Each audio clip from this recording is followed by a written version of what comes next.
여러분 안녕하십니까? 1월 21일 월요일 뉴스투데이입니다. 한 달여 앞으로 다가온 2차 북미 정상회담을 준비하는 실무 협상이 시작됐습니다. 남북미 3자는 스웨덴의 수도 스톡홀름 인근의 휴양시설에서 이틀째 두문불출한 채 일종의 끝장 합숙 토론을 이어가고 있습니다. 임소정 기자입니다. 스웨덴 수도 스톡홀름 인근의 한 휴양시설. 어제 오후 이곳으로 들어간 남북미 대표단은 이틀째 모습을 드러내지 않고 합숙 논의를 이어가고 있습니다. 시설의 유일한 접근 통로인 정문 인근과 외곽 지역의 경비도 한층 강화됐습니다. 북미 대표단은 별도의 양자회동을 통해 이번 달 말 예정된 2차 정상회담 의제와 실행 계획 등에 대해 집중 논의하고 있는 것으로 알려졌습니다. 특히 그동안 북미 양측이 비핵화와 제재 완화를 두고 대립해온 만큼 완전한 비핵화와 한반도 평화체제 구축 등 1차 북미 정상회담에서 합의한 내용의 구체적인 이행 방안이 논의됐을 것으로 보입니다. 미국 실무협상팀에는 이례적으로 트럼프 대통령의 한국어 통역 담당 이현양 씨도 포함됐는데 일부 민감 사안에 있어선 남북미 3자 회동을 통해 입장차를 조율한 것으로 전해졌습니다. 앞서 앨리스 노커 백악관 NSC 보좌관과 함께 스웨덴에 도착한 스티븐 비건 미국 대북정책 특별대표는 좋은 논의를 기대한다고 밝혔습니다. I'm very grateful to the Swedish Ministry of Foreign Affairs for hosting this timely international conference. I'm looking forward to some great discussions. 첫날 스웨덴이 주재한 환영 만찬의 분위기는 좋았던 것으로 알려진 가운데 실무 협상은 우리 시간으로 내일까지 계속됩니다.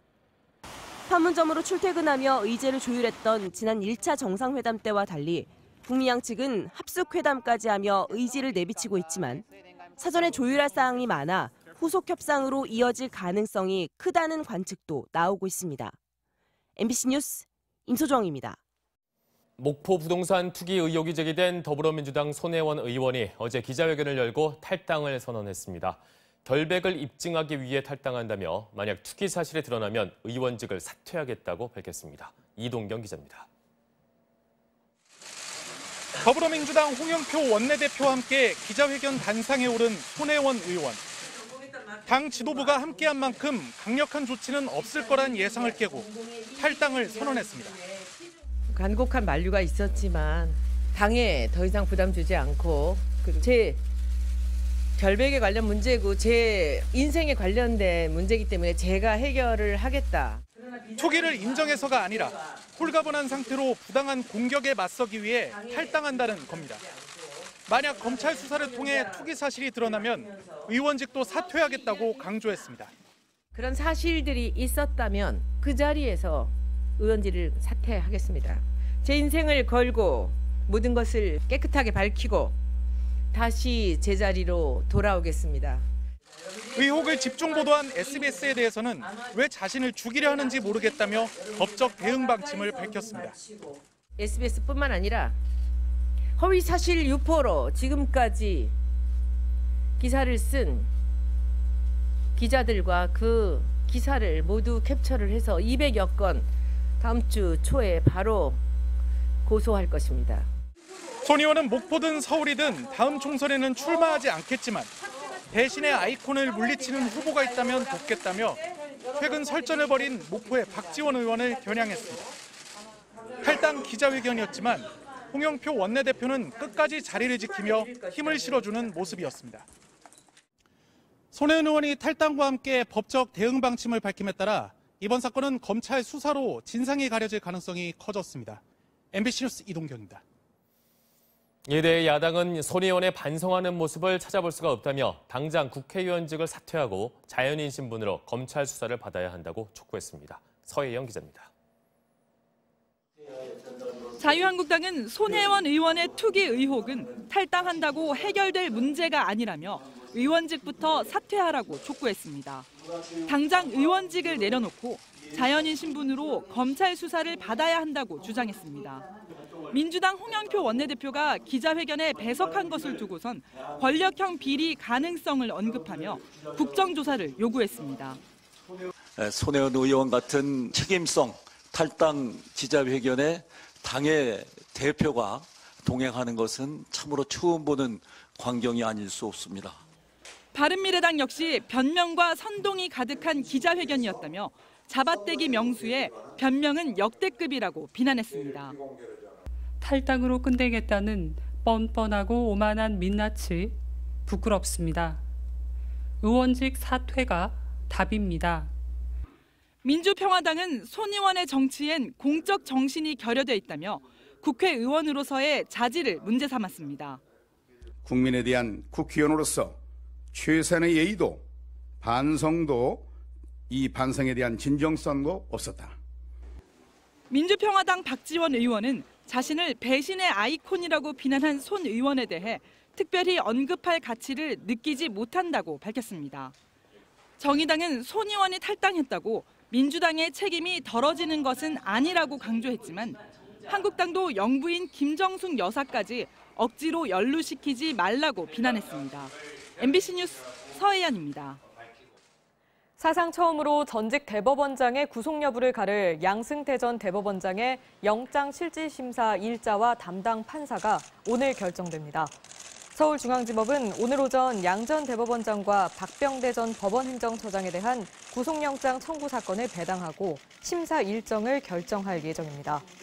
검찰은 앞서 지난 18일 양 전 대법원장에 대해 사법농단 사태의 최종 결정권자이자 책임자로서 무거운 책임을 져야 한다며 직권남용 권리행사 방해 등의 혐의로 구속영장을 청구하고 한 차례 구속영장이 기각된 박 전 대법관에 대해서도 영장을 재청구했습니다.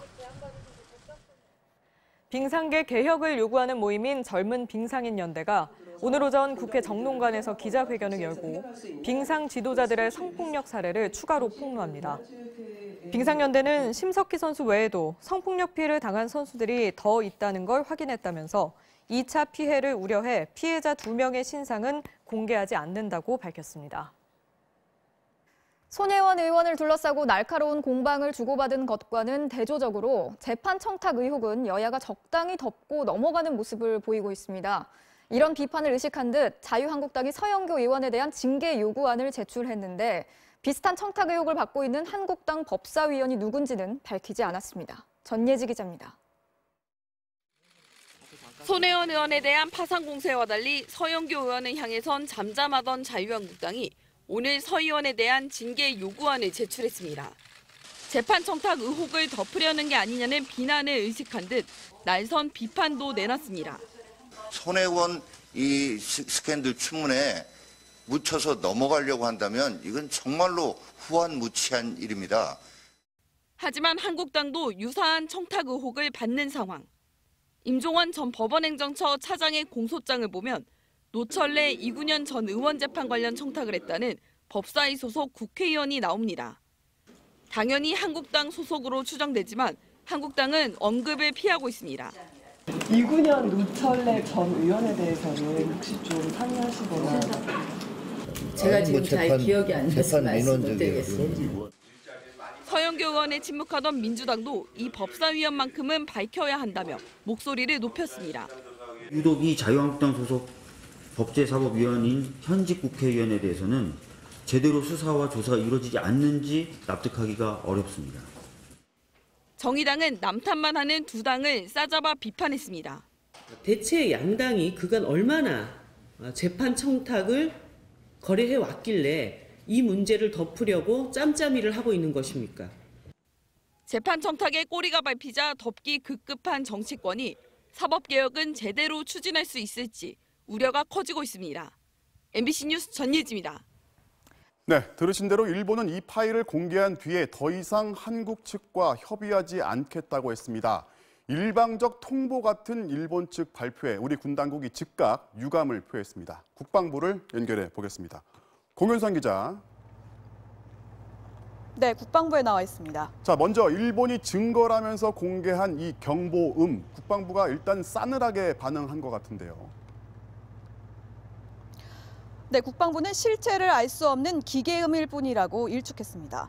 경보음이 소위 스모킹건, 결정적 증거가 되려면 탐지 날짜와 방위각, 전자파의 특성 등을 모두 함께 공개해야 하는데 그런 게 하나도 없었다. 한마디로 정체불명의 소리라는 설명입니다. 국방부는 레이더 전문가를 참석시켜 반박했습니다. 현재 1측이 공개한 전자파 접촉음은 너무 가공된 기계음이어서 추정 레이더 관련 전자파 접촉음이라고 단정할 수 없습니다. 일본 초계기가 공격용 추정 레이더에 맞았다고 주장한 뒤 비행한 모습을 보면요. 오히려 광개토 대황함 쪽으로 접근합니다. 위협을 느꼈다면 레이더 쪽을 쏜 속과 반대쪽으로 회피하는 게 상식인데 오히려 광개토 대항함 쪽을 향해 여유롭게 비행을 했다는 겁니다. 또 자유대원들이 당시 초계기 안에서 캠코더 등으로 해상을 촬영한 모습을 볼 수 있었는데요.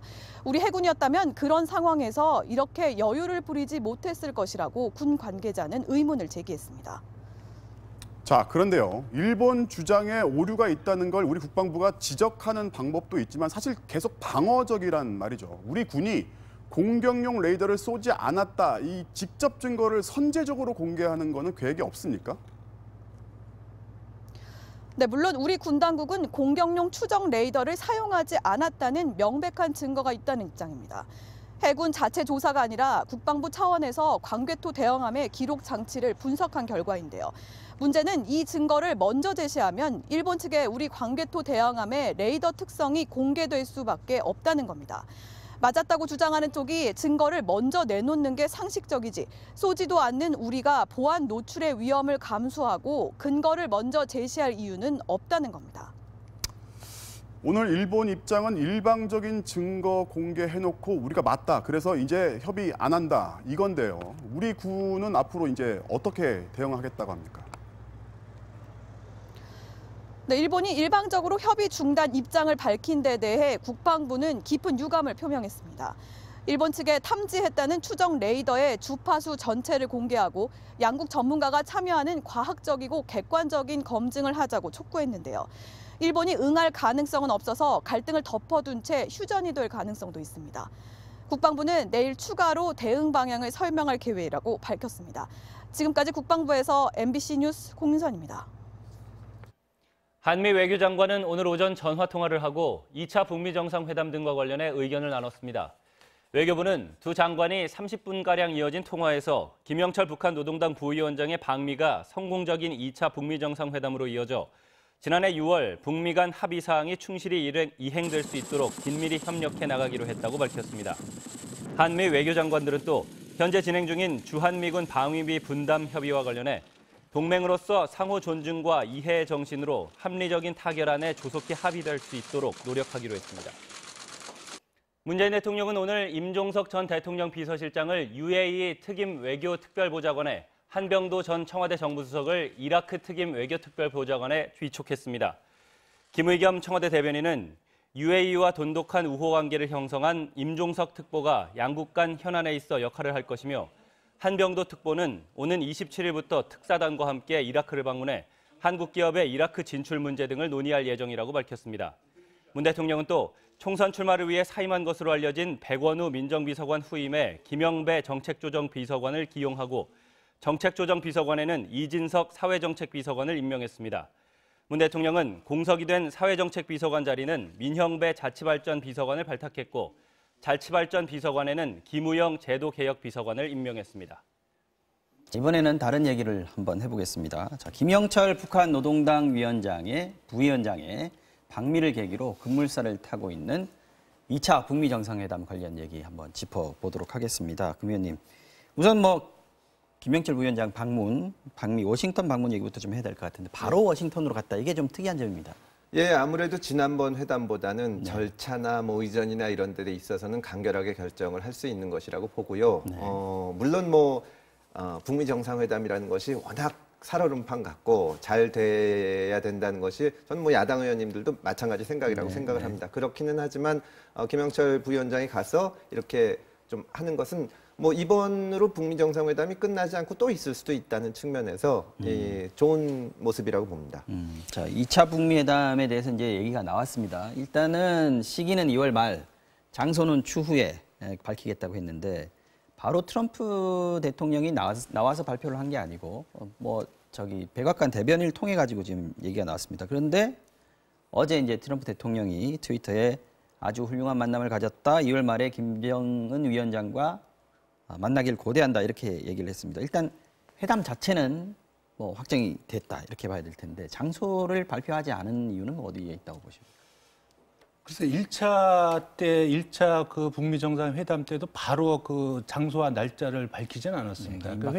회담 사실만 하고 그다음에 한 일주일 후에 이제 싱가포르이 될 것 같다고 이런 정도 이야기했고 그에 조금 우여곡절이 있어가지고 불과 열흘 전에 이제 최종적으로 6월 12일 날 회담이 열리는데 6월 2일 날 최종적으로 이제 결정이 된 거죠. 확인이 되고 그래서 그때의 1차 회담 그 상황과 요번에 이렇게 발표하는 걸 유추해 본다면 뭐 일반적일 수는 있겠지만 일단은 어쨌든 그 비핵화의 어떤 그 구체적인 조치 또 여기에 대한 상응 조치 이런 실무적인 논의가 아주 구체적으로 아직 협상이 덜 끝났기 때문에 지금도 물론 협상 중이지만 그래서 그 부분이 아직 준비가 덜 돼서 조금 이것을 발표를 조금 유보한 것이 아닌가 이렇게 생각할 수도 있고 또 지금 어쨌든 이제 지금 미국의 국내 정치 상황이 좀 복잡하지 않습니까? 좀 셧다운도 한 달째 돼 있고 또 거기 이제 특검 수사도 이제 막 달려오고 뭐 이런 문제가 있기 때문에 트럼프 대통령 입장에서는 이 부분을 구체적으로 나누어서 전략적으로 좀 분할해서 쓸 이유도 있겠다. 일단 한다 날짜 정도만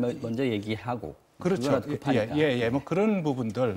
아니면은 이제 또 일부 보도를 보면 이제 그 김영철 부위원장이 이 날짜와 장소는 이제 김정은 위원장의 수표사항, 결재사항이다. 뭐 이렇게 보류를 요청했다고 하는 보도가 있는데 사실상 김정은 위원장의 컨펌을 좀 받아야 되는 문제가 있는 거 아닌가. 뭐 이런 측면에서 날짜와 장소. 볼 수 있겠네요. 그렇게 해서 조금 보류했던 것이 아닌가. 뭐 이렇게 그냥 좀 볼 수 있지 않겠는가 이렇게 보여집니다. 네, 말씀하신 대로 지금 스웨덴에서 실무회담이 열리고 있습니다. 3박 4일 일정이고요. 지금 스톡홀름 주변에 있는 무슨 리조트 같은 데서 하는 것 같습니다. 오늘이 이틀째인데 비건 대표하고 최선희 부상하고 지금 지난해 하반기부터 계속 만나겠다라고 얘기를 했는데 못 만났단 말이죠. 지금 사실 처음 만난 거죠? 처음 만난 걸로 알고 있습니다. 이제 뭐 저 북미 정상회담이 가시권에 들어온 것이고 여러 가지 논의가 실질적으로 이루어지고 있다고 봐야 되죠.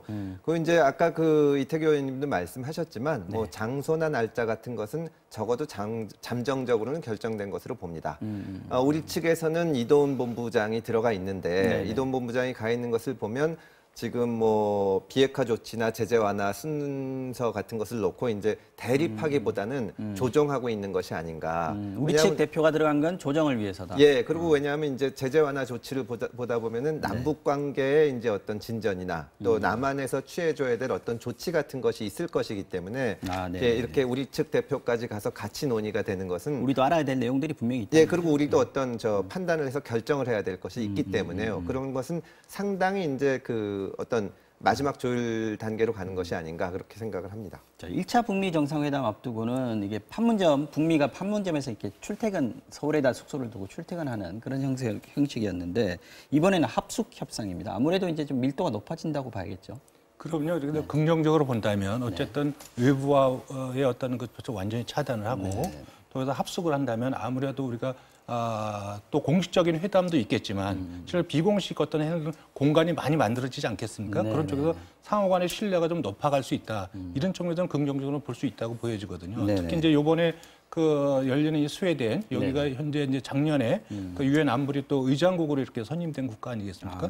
거기에 대한 상징적인 전 의미도 있고 북한 입장에서는 또 73년도인가요? 그 수교 관계가 북한하고서는 굉장히 오래됐습니다. 북한의 대사관이 있는 거죠. 그렇습니다. 그렇기 때문에 북한 입장에서는 편한 관계고 그래서 여러모로 어쨌든 이번에는 좀 문제를 좀 풀어가겠다고 하는 양국의 어떤 의지를 조금 읽어볼 수 있겠다. 이런 이제 긍정적인 좀 생각을 좀 갖게 됩니다. 이번 실무회담은 뭐 아무래도 정상회담의 의제가 뭐가 될 것인가 이걸 아마 구체적으로 좀 조율하는 자리가 되지 않겠습니까? 그 결과에 따라서 회담의 성패도 좌우될 수 있을 텐데 지금 조금씩 얘기는 나오고 있습니다만 어느 정도 선까지 좀 조율이 될 수 있다 이렇게 보시는지 예상을 좀 해보신다면요. 뭐 그걸 미리 예상하기는 어렵지만 여러 가지 다양한 의제가 있는데 저 개인적인 희망으로는 그 의제 전체에 대해서 조금씩 진전이 있었으면 좋겠습니다. 물론 또 마음 같아서는 한꺼번에 이제 전면적인 비핵화 조치가 있고 또 북한과의 관계 정상화나 이 제재 완화도 한꺼번에 있었으면 좋겠지만 그렇게 한꺼번에 되기는 어려울 거고요. 워낙 오랜 기간 동안 불신이 문제가 아니라 아무 관계도 없었기 때문에 다만 1차 북미 정상회담을 거쳐서 2차 회담에서 여러 가지 의제에서 조금씩 진전이 있다면 북미 정상들이 우리가 이번에 이만큼을 합의했지만 앞으로 이런 계획을 가지고 있다고 발표를 할 겁니다. 제가 보기엔. 그러면 이제 이번엔 뭐 무슨 그 핵시설 중에 어떤 것을 폐기하고 또 어떤 조치를 취한다. 그러면 이제 하나씩 나간 거거든요. 그렇다면은 다음번 회담에서는 또 나갈 수 있고 또 나갈 수 있는 것이 보이기 때문에 1차와는 굉장히 다른 의미를 갖지 않을까 그렇게 생각합니다. 1차 회담은 어떤 그 추상적인 어떤 방향을 설정한 거고 이번 회담도 다는 안 나가겠지만 1단계 정도까지 합의가 될 것이다. 가시적이고 실질적인 조치가 있을 가시적이고 것이고 실질적인 1단계. 그 김정은 위원장 입장에서도 북한에 그런 것을 보여줘야 될 필요성이 있고 또 경제가 굉장히 어려운 상황이니까요. 또 트럼프 입장에서도 지금 셧다운인 상황이고 진짜 특검 수사도 있는데 김정은 위원장과 한 번 더 만났다는 것만 가지고 어떤 방향만 설정했다는 것만 가지고는 안 되거든요. 그럼 분명히 어떤 미국민한테 얘기해 줄 수 있는 가시적인 조치가 있어야 할 것이고 그 다음에 따라 나올 질문이 그럼 언제가 되면은 비핵화가 완전히 될 거냐고 특히 민주당 쪽에서 물어볼 겁니다. 그렇다면 우리가 이런 액션 플랜을 가지고 있다. 그 정도를 제시해 줄 수 있는 성과가 나오기를 예상을 하고 또 기대를 합니다. 지난 11일에 폼페이오 장관이 폭스TV하고 인터뷰를 하면서 궁극적인 목표는 미 국민의 안전이다. 이 얘기를 해가지고 상당히 좀 논란이 됐습니다. 그렇다면 완전한 비핵화라고 했는데 입장이 바뀐 거냐. 뭐 이런 관측들이 좀 나왔습니다. 그리고 그 뒤에 이제 그 폼페이오 장관이 완전한 비핵화를 또 보완하는 이제 발언을 했습니다. 네. 그런데 말 그대로 정말로 지금 금태섭 의원님도 말씀하셨지만 북한의 입장에서는 제재 완화라는 부분, 특히 경제 문제 해결을 해서 그것이 굉장히 시급하고 트럼프 대통령 입장에서는 또 국내 정책 돌파용으로 이 북한 핵 문제에 대한 어떤 가시적인 성과가 하나라도 나와야 되는 입장에서 막말로 미국민의 안전을 우선시해가지고 이거 먼저 덜컥 협상을 합의를 해버리고 그 이후의 문제가 불분명하게 된다면 저는 이거는 대한민국 입장에서는 안 하니만 못하다 이렇게 생각을 합니다. 그렇기 때문에 결국 그 얘기는 이제 ICBM의 폐기 그리고 이걸 통해서 제재 완화나 어떤 주한미군 지위 어떤 변동이나 이런 부분들 안보의 어떤 그 불안정한 요소들이 만약에 같이 이 문제가 같이 해결이 된다면 저는 대한민국 국민들이 굉장히 저는 반대할 거라고 보고요. 물론 이거 이후에 이걸 합의하고 그 이후에 구체적으로 그 핵 폐기를 위해서 핵 리스트 제출해야 되는데 일정들의 구체적 합의를 본다면 그건 이해할 수 있지만 만약에 그것이 없는 상태에서 이렇게 단편적으로 딱 끝난다면 저는 이 부분은 굉장히 큰 문제라고 생각이 들고요. 그러면 실질적으로 이것이 이후에 북한이 ICBM만 그 폐기를 하고 본인들이 원하는 핵 보유 지휘국을 획득을 한다면 미국과 관계없이 제가 볼 때는 동북아시아에서 어떤 정말 아주 강력한 군사 강국으로 자리 잡는 그래서 적어도 동북아 정세를 굉장히 위협하는 그런 존재로 갈 가능성이 있기 때문에 이 부분은 굉장히 복합적으로 체계적으로 정밀하게 풀어가야지 한 건 했다고 해서 이거 접어두고 다음에 언제 만날지도 모르는 이런 상태의 협상은 절대 있어서는 안 된다 이렇게 생각을 합니다. 저는. 원샷 타결이 안 된다고 하더라도 말씀하신 대로 ICBM 정도까지만 합의를 하면 뭐 그럴 수는 있으나 그 뒤에 액션 플랜이 나오지 않으면 이 회담은 잘못된 회담이다 이렇게 보시면 ICBM 폐기라는 부분은 미국 본토의 안전을 책임질 수는 있지만 대한민국의 안전을 책임질 문제는 전혀 별개의 문제거든요. 우리는 실질적으로 구체적으로 핵 폐기를 위한 실질적인 조치가 필요한 겁니다. 중단거리는 남아 있는 거니까요. 그렇습니다. 네. 자, 트럼프 말에 따라서 아까 김영철 부위원장이 간 결과에 따라서 지금 2월 말이라고 한다면 지금부터 역산을 해보면 한 30일에서 40일 정도 시간이 남은 것 같습니다. 지금 변수가 될 수 있는 부분이 있을지 또 앞으로 진행돼야 될 부분들은 뭐가 있을지 좀 한번 짚어주시죠. 글쎄요, 변수야 미국 국내 정치도 많이 있고 북한 내부의 사정도 있을 수가 있어서 그걸 일일이 열거하기는 어렵고요. 여기 북미 정상회담에서 어떤 것이 다뤄져야 될지를 거기에 집중해야 될 텐데 이태규 의원님도 말씀하셨지만 지금 걱정하시는 분들은 흔히 말하는 이제 스몰 딜 걱정을 하시는 거거든요. ICBM만 포기하면 미국 입장에선 우리 땅까지는 못 오니까. 그것만 하고 털면 어떡하나. 네, 북한 입장에서는 그리고 얻을 거 얻어가면 우리는 사실상의 핵 보유국을 머리 위에 얹고 살아야 되지 않냐 그러는데 그렇게 단순하게 해결할 수가 없습니다. 미국에서도 당장 ICBM만 폐기하기로 하게 되면은 그럼 북한을 핵 보유국으로 인정하는 것이냐 하는 질문에 부딪히게 될 것이기 때문에 이태규 의원님 말씀하신 것처럼 최소한의 액션 플랜 나올 것으로 봅니다. 네, 오늘 와우 정리원 여기서 마무리를 해야 될 것 같습니다. 두 분 말씀 잘 들었습니다. 금태섭 의원 그리고 이태규 의원이었습니다. 고맙습니다. 감사합니다.